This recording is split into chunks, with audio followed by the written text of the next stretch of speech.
357, 833, 952, 123. ఇది 3 తోటి డివైడ్ అవుతుంది.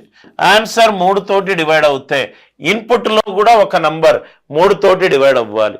833, 3 + 3 6, 6 + 8 14, అది 3 తోటి డివైడ్ కావట్లేదు. కాబట్టి 123 తప్పు. 121 ఇది 11 తోటి డివైడ్ అవుతుంది. ఆన్సర్ 11 తోటి డివైడ్ అవుతే ఇన్పుట్లో అన్ని నంబర్లు 11 తోటి డివైడ్ అవ్వాలి. 7 + 3 10, 10 - 5 5, కావట్లేదు. 119 అంటే 7 × 17, ఇన్పుట్లో ప్రతి నంబరు 7 తోటి డివైడ్ అవ్వాలి. 7 5s are 35, 7 1s are 7 1s are 7 1s are 7 9s are 7 1s are 7 3s are 7 6s are 7 తోటి డివైడ్ అవుతుంది. ఇది కావట్లేదు. కాబట్టి ఓన్లీ ఆప్షన్ ఎంత? 119. ఓన్లీ ఆప్షన్ ఏంటి?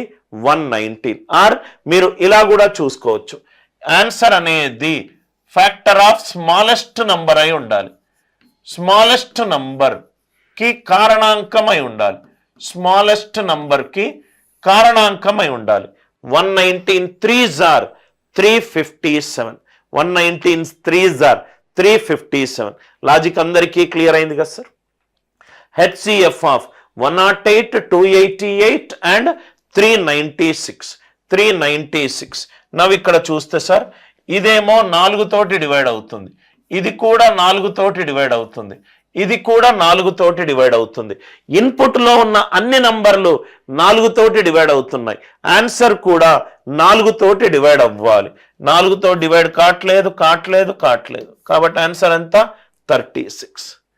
ఆన్సర్ 4 తోటి డివైడ్ అవుతే ఇన్పుట్లో ఉన్న ప్రతి నంబర్ 4 తో డివైడ్ అవ్వాలి. ఏ లాజిక్? గాసాబా కనుక మ్యాథమెటికల్ ఆపరేషన్ అయితే. రివర్స్ అయినా ట్రూ. ఇన్పుట్లో అన్ని నంబర్లు 4 తో డివైడ్ అవుతే గాసాబా అప్లై చేస్తే ఆన్సర్ కూడా 4 తో డివైడ్ అవ్వాలి. హెచ్సిఎఫ్ ఆఫ్ అదే ప్రాబ్లం, మళ్ళీ టైపింగ్ 4 4 4. సో ఇదే ఆన్సర్. లాజిక్ అందరికీ క్లియర్ కదా సార్? HCF of 192, 288 and 336. అదే లాజిక్. ఇది 4 తోటి డివైడ్ అవుతుంది. 4 తోటి డివైడ్ అవుతుంది. 4 తోటి డివైడ్ అవుతుంది. ఆన్సర్ 4 తోటి డివైడ్ అవ్వాలి. 192. 192 అనేది 288 కి కారణాంకము కాదు. 192 2s are 384. కాబట్టి ఇది కూడా కాదు. కాబట్టి ఈ క్వశ్చన్ ఆన్సర్ ఎంత? 48. కాబట్టి ఈ క్వశ్చన్ ఆన్సర్ ఎంత?